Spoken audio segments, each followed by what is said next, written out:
ಎಲ್ಲರಿಗೂ ನಮಸ್ಕಾರ. ನೀವು ಕೇಳ್ತಾ ಇರೋದು ರೇಡಿಯೋ ಶಿವಮೊಗ್ಗ 90.8 FM ಸಮುದಾಯ ಬಾನುಲಿ, ಭರವಸೆಗಾಗಿ ಭವಿಷ್ಯಕ್ಕಾಗಿ ನಮ್ಮ ಬಾನುಲಿ. ಇದು ವಚನ ವಿಹಾರ ಕಾರ್ಯಕ್ರಮ.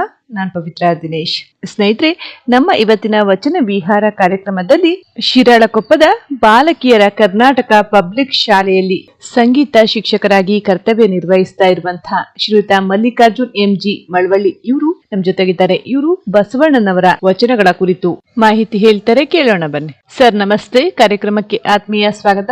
ಸರ್, ನಮ್ಮ ಇವತ್ತಿನ ವಚನ ವಿಹಾರ ಕಾರ್ಯಕ್ರಮದಲ್ಲಿ ಜಗಜ್ಯೋತಿ ಬಸವಣ್ಣನವರ ಕುರಿತು ಒಂದಷ್ಟು ಮಾಹಿತಿಯನ್ನು ಹೇಳ್ಬೋದಾ? ಓಂ ಶ್ರೀ ಗುರು ಬಸವಲಿಂಗಾಯ ನಮಃ. ಎಲ್ಲರಿಗೂ ಬೆಳಗಿನ ಭಕ್ತಿಯ ಪ್ರಣಾಮಗಳು. ಬಸವೇಶ್ವರರ ವಚನಗಳನ್ನು ನಾವು ಅವಲೋಕನ ಮಾಡಿದಾಗ ಇಂದಿನ ಕಾಲಕ್ಕೂ ವಚನಗಳು ಪ್ರಸ್ತುತ. ಬಸವೇಶ್ವರರ ವಚನದಲ್ಲಿ ಹೇಳುವಂತೆ, ಕುಣಿದರೂ ಫಲವಿಲ್ಲ, ಹಾಡಿದರೂ ಫಲವಿಲ್ಲ, ಓದಿದರೂ ಫಲವಿಲ್ಲ. ಯಾಕೆಂದರೆ ನವಿಲು ಕುಣಿಯುವುದು, ತಂತಿ ಹಾಡುವುದು, ಗಿಳಿ ಓದುವುದು, ಇಷ್ಟರಿಂದ ಯಾವ ಫಲವಿಲ್ಲ. ನವಿಲಿಗೂ ತಂತಿಗೂ ಗಿಳಿಗೂ ಇರುವಷ್ಟೇ ಮಾನವನಿಗೆ ಫಲ ದೊರೆಯುವುದು. ತ್ರಿವಿಧ ದಾಸೋಹ ಇಲ್ಲದಿದ್ದರೆ ಉಪಯೋಗವಿಲ್ಲ. ಭಕ್ತಿ ಇಲ್ಲದಿದ್ದರೆ ದೇವರು ಒಲಿಯುವುದಿಲ್ಲ. ತನು ಮನ ಧರ್ಮಗಳನ್ನು ಗುರುವಿಗೆ ಅರ್ಪಿಸದೆ ಬರೀ ತತ್ವ ನುಡಿದರೆ, ಪದವಾಡಿದರೆ, ಪುರಾಣ ಓದಿದರೆ ನವಿಲು ನುಡಿದಂತೆ, ತಂತಿ ನುಡಿದಂತೆ, ಗಿಳಿ ಪಠಿಸಿದಂತೆ ವ್ಯರ್ಥ. ಭಕ್ತಿ ಇಲ್ಲದವರನ್ನು ಕೂಡಲ ಸಂಗಮ ಒಪ್ಪಲಾರ ಎನ್ನುತ್ತಾರೆ ಬಸವೇಶ್ವರರು. ಒಂದು ವಚನ ಗೀತೆಯನ್ನ ಈಗ ಕೇಳೋಣ. ಆಡಿದರೇನು, ಹಾಡಿದರೇನು, ಓದಿದರೇನು, ತ್ರಿವಿಧ ದಾಸೋಹವಿಲ್ಲದನ್ನಕ, ತ್ರಿವಿಧ ದಾಸೋಹವಿಲ್ಲದನ್ನಕ. ಆಡಿದರೇನು, ಹಾಡಿದರೇನು, ಓದಿದರೇನು, ಆಡಿದರೇನು, ಹಾಡಿದರೇನು, ಓದಿದರೇನು, ತ್ರಿವಿಧ ದಾಸೋಹವಿಲ್ಲದನ್ನಕ, ತ್ರಿವಿಧ ದಾಸೋಹವಿಲ್ಲದನ್ನಕ. ಆಡದೆ ನವಿಲು, ಹಾಡದೆ ತಂತಿ, ಆಡದೆ ನವಿಲು, ಹಾಡದೆ ತಂತಿ,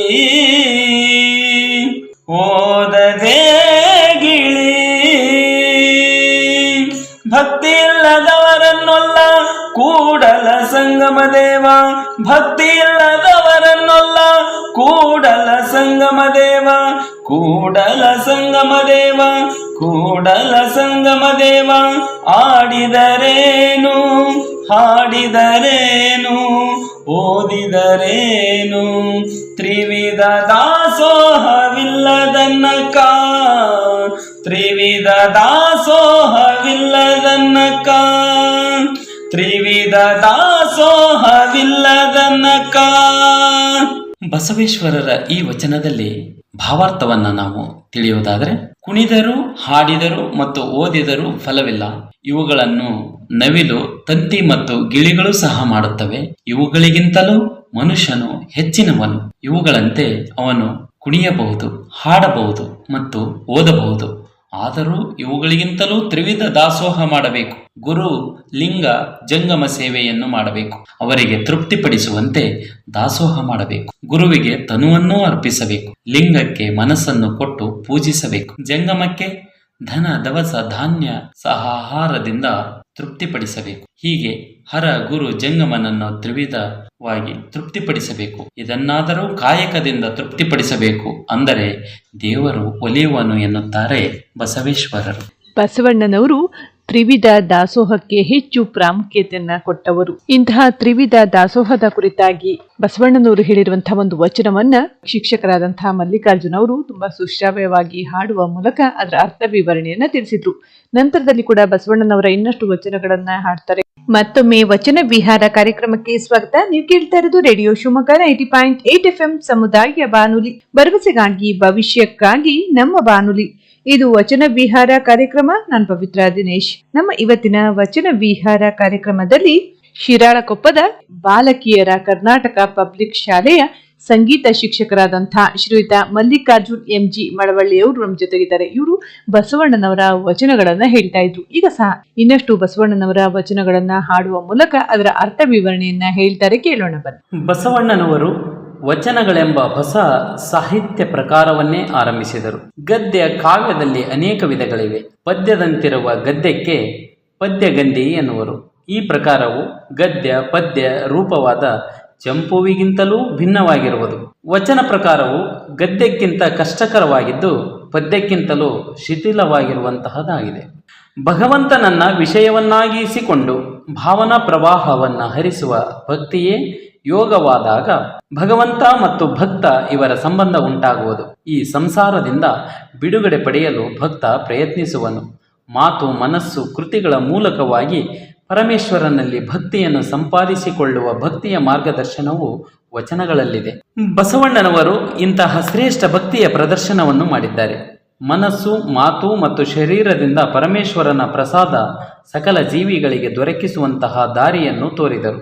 ಬಸವಣ್ಣನವರು ಲೋಕ ಜೀವನ ಪಾಠಶಾಲೆಯನ್ನು ಶಿಕ್ಷಣವನ್ನು ಪಡೆದು ಜಿತೇಂದ್ರಿಯರಾಗಿ ನೀತಿ ತತ್ವಗಳನ್ನು ಆಚರಣೆ ಮಾಡಿ ಕಾವ್ಯ ಕಲೆಯ ಮೂಲಕ ಸಮರ್ಥ ಕಾವ್ಯ ಶಕ್ತಿಯಿಂದ ಸಹೃದಯರ ಮುಂದೆ ಒಪ್ಪಿಸಿದರು.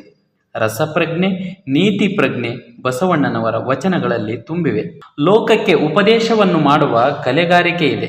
ಅಲ್ಲಮ ಪ್ರಭುವಿನ ವ್ಯಕ್ತಿತ್ವವನ್ನು ಬಿಟ್ಟರೆ ಬಸವಣ್ಣನವರು ಸಹ ಅದ್ವಿತೀಯ ವಚನಕಾರರು. ಶರಣರ ಭಾವವೆಂದರೆ ಆತ್ಮಾರ್ಪಣೆಯಾಗಿದೆ. ವಿಶ್ವ ಕುಟುಂಬಿಯಾಗಿ ಅಹಂಕಾರವಿಲ್ಲದೆ ಈಶ್ವರನಲ್ಲಿ ಲೀನವಾಗುವುದು ಬಯಸುವುದು ಶರಣರ ಆದರ್ಶವಾಗುವುದು. ಧರ್ಮಕ್ಕೆ ವಿರೋಧವಾಗದೆ ಮಹಾನಂದಕ್ಕಾಗಿ ಕರ್ಮಜ್ಞಾನ ಮನಸ್ಸುಗಳನ್ನು ಉದಾತ್ತೀಕರಿಸಿಕೊಳ್ಳುವನು. ಬಸವಣ್ಣನವರ ಒಂದು ಸಂಸ್ಥೆಯಂತೆ ಇದ್ದುದು ಅವರಿಂದ ಅವರ ಅನುಯಾಯಿಗಳು ಸಹ ಅಹಿಂಸೆ ಸಸ್ಯಾಹಾರ ಸದಾಚಾರಗಳನ್ನು ಅನುಸರಿಸುವಂತಾದರು. ಈ ರೀತಿಯ ಮಹಾಶಕ್ತಿ ಇದ್ದುದರಿಂದಲೇ ಬಸವಣ್ಣನವರ ವಚನಗಳು 800 ವರ್ಷಗಳಿಂದಲೂ ಪರಿಣಾಮಕಾರಿ ಆಗಿವೆ. ಮಡಕೆಯ ಮಾಡುವರೆ ಮಣ್ಣೆ ಮೊದಲು, ತೊಡಗೆಯ ಮಾಡುವರೆ ಹೊನ್ನೆ ಮೊದಲು. ಮಡಕೆಯ ಮಾಡುವರೆ ಮಣ್ಣೆ ಮೊದಲು, ಮಡಕೆಯ ಮಾಡುವರೆ ಮಣ್ಣೆ ಮೊದಲು. ತೊಡಗೆಯ ಮಾಡುವರೆ ತೊಡುಗೆಯ ಮಾಡುವರೆ ಹೊನ್ನೆ ಮೊದಲು. ಮಡಕೆಯ ಮಾಡುವರೆ ಮಣ್ಣೆ ಮೊದಲು, ಮಡಕೆಯ ಮಾಡುವರೆ ಮಣ್ಣೆ ಮೊದಲು. ಶಿವಪತನರಿವರೆ ಗುರುಪತವೇ ಮೊದಲು, ಶಿವಪತನರಿವರೆ ಗುರುಪತವೇ ಮೊದಲು. ಕೂಡಲ ಸಂಗಮ ದೇವರ ನರಿವರೆ ಕೂಡಲ ಸಂಗಮ, ಕೂಡಲ ಸಂಗಮ ದೇವರ ನರಿವರೆ ಕೂಡಲ ಸಂಗಮ ದೇವರ ನರಿವರೆ. ಶರಣರ ಸಂಗವೇ ಶರಣರ ಸಂಗವೇ ಶರಣರ ಸಂಗವೇ ಮೊದಲು ಮೊದಲು. ಮಡಕೆಯ ಮಾಡುವರೆ ಮಣ್ಣೆ ಮೊದಲು, ಮಡಕೆಯ ಮಾಡುವರೆ ಮಣ್ಣೆ ಮೊದಲು. ತೊಡಗೆಯ ಮಾಡುವರೆ ಹೊನ್ನೆ ಮೊದಲು, ತೊಡಗೆಯ ಮಾಡುವರೆ ಹೊನ್ನೆ ಮೊದಲು. ಮಡಕೆಯ ಮಾಡುವರೆ ಮಣ್ಣೆ ಮೊದಲು, ಮಡಕೆಯ ಮಾಡುವರೆ ಮಣ್ಣೆ ಮೊದಲು. ಶಿವಪತನರಿವಡೆ ಗುರುಪತವೇ ಮೊದಲು, ಶಿವಪತನರಿವರೆ ಶಿವಪತ ಶಿವಪತವನರಿವರೆ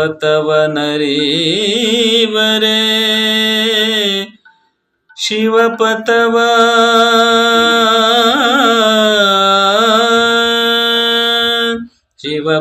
ಶಿವಪತನರಿದೊಡೆ ಗುರುಪತವೇ ಮೊದಲು, ಗುರುಪಥವೇ ಮೊದಲು. ಶಿವಪತನರಿದೊಡೆ ಗುರುಪಥವೇ ಮೊದಲು.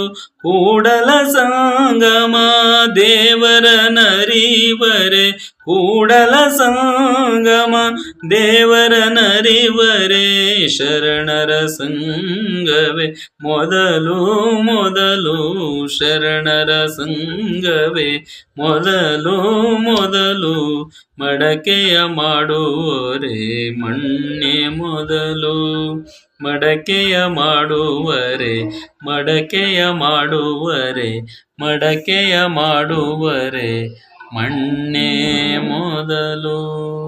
ಮಡಕೆಯ ಮಾಡುವಡೆ ಮಣ್ಣೇ ಮೊದಲು, ತೊಡಗೆಯ ಮಾಡುವಡೆ ಹೊನ್ನೇ ಮೊದಲು, ಶಿವಪಥ ನರಿವಡೆ ಗುರುಪಥವೇ ಮೊದಲು, ಕೂಡಲ ಸಂಗಮ ದೇವರ ನರಿದೊಡೆ ಶರಣರ ಸಂಘವೇ ಮೊದಲು ಎನ್ನುತ್ತಾರೆ ಬಸವೇಶ್ವರರು.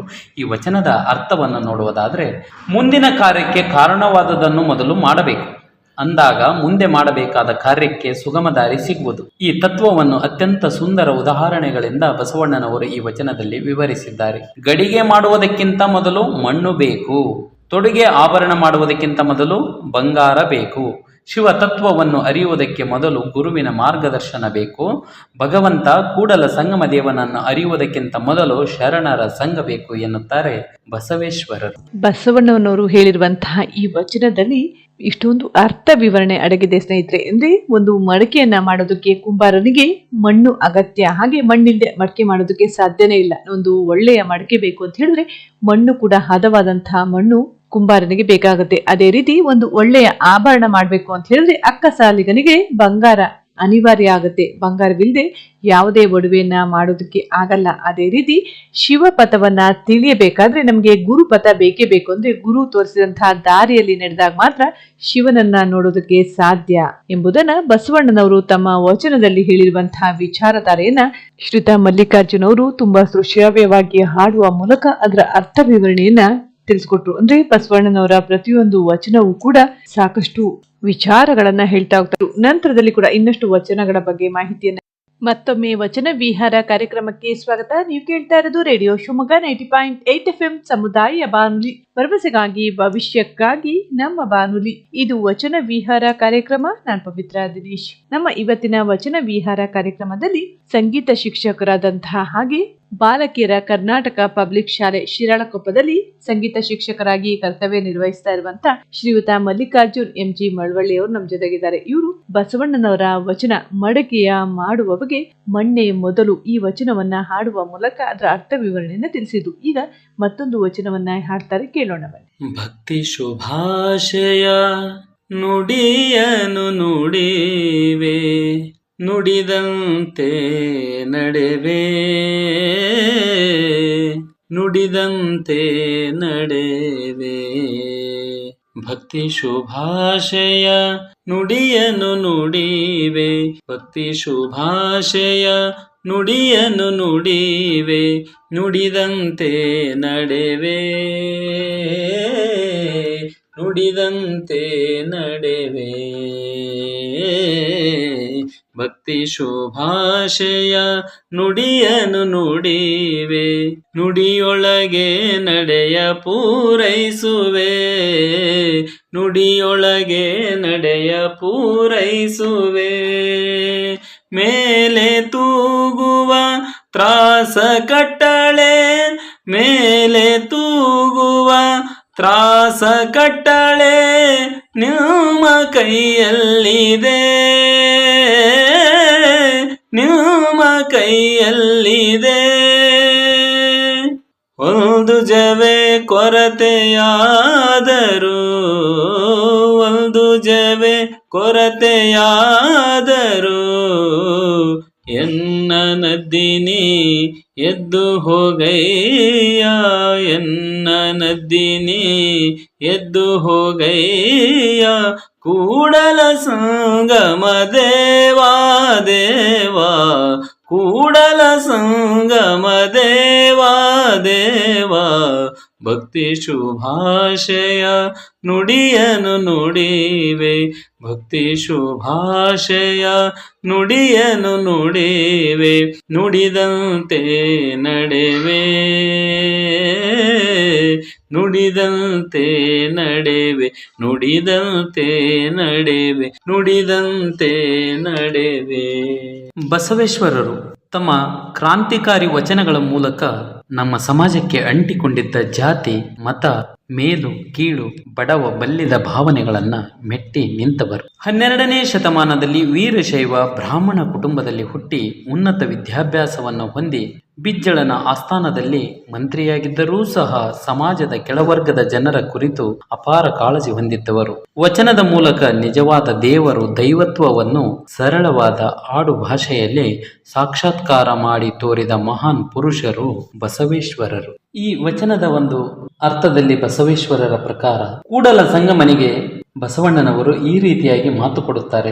ನಾನು ಭಕ್ತಿಯಿಂದ ಒಳ್ಳೆಯ ಮಾತುಗಳನ್ನು ಆಡುತ್ತೇನೆ, ಆಡಿದಂತೆ ಆಚರಿಸಿ ತೋರಿಸುತ್ತೇನೆ.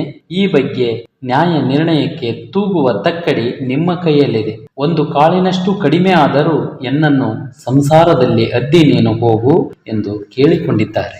ಧನ್ಯವಾದಗಳು ಸರ್. ನಮ್ಮ ಇವತ್ತಿನ ವಚನ ವಿಹಾರ ಕಾರ್ಯಕ್ರಮದಲ್ಲಿ ಭಾಗವಹಿಸಿ ಶಿವಶರಣರಾದಂತಹ ಜಗಜ್ಯೋತಿ ಬಸವಣ್ಣನವರ ಕುರಿತಾಗಿ ಹಾಗೆ ಅವರ ವಚನಗಳ ಕುರಿತು ಸಾಕಷ್ಟು ವಿಚಾರಗಳನ್ನ ನಮ್ಮ ಕೇಳುಗರಿಗೆ ತಿಳಿಸ್ಕೊಟ್ಟಿದ್ದೀರಾ. ನಿಮ್ಗೆ ನಮ್ಮ ರೇಡಿಯೋ ಶಿವಮೊಗ್ಗದ ಪರವಾಗಿ ಧನ್ಯವಾದಗಳನ್ನ ಹೇಳ್ತಾ, ಕೇಳಿದ್ರಲ್ಲ ಸ್ನೇಹಿತರೆ, ಶಿರಾಳಕೊಪ್ಪದ ಬಾಲಕಿಯರ ಕರ್ನಾಟಕ ಪಬ್ಲಿಕ್ ಶಾಲೆಯ ಸಂಗೀತ ಶಿಕ್ಷಕರಾದಂಥ ಶ್ರೀಯುತ ಮಲ್ಲಿಕಾರ್ಜುನ್ ಎಂಜಿ ಮಳವಳ್ಳಿಯವರು ಭಾಗವಹಿಸಿ ಬಸವಣ್ಣನವರ ವಚನಗಳನ್ನ ಸುಶ್ರಾವ್ಯವಾಗಿ ಹಾಡುವ ಮೂಲಕ ಅದರ ಅರ್ಥ ವಿವರಣೆಯನ್ನ ತಿಳಿಸ್ಕೊಟ್ರು. ಇದೇ ರೀತಿ ನಾಳೆಯ ಸಂಚಿಕೆಯಲ್ಲಿ ಇನ್ನಷ್ಟು ಶಿವಶರಣರ ಬಗ್ಗೆ ಮಾಹಿತಿ ತಿಳಿಯೋಣ ಅಂತ ಹೇಳ್ತಾ ಇವತ್ತಿನ ಕಾರ್ಯಕ್ರಮವನ್ನ ಮುಗಿಸುವಂತ ಸಮಯ ಆಯಿತು. ಕೇಳ್ತಾ ಇರಿ ರೇಡಿಯೋ ಶಿವಮೊಗ್ಗ 90.8 FM ಸಮುದಾಯ ಬಾನುಲಿ, ಭರವಸೆಗಾಗಿ ಭವಿಷ್ಯಕ್ಕಾಗಿ ನಮ್ಮ ಬಾನುಲಿ.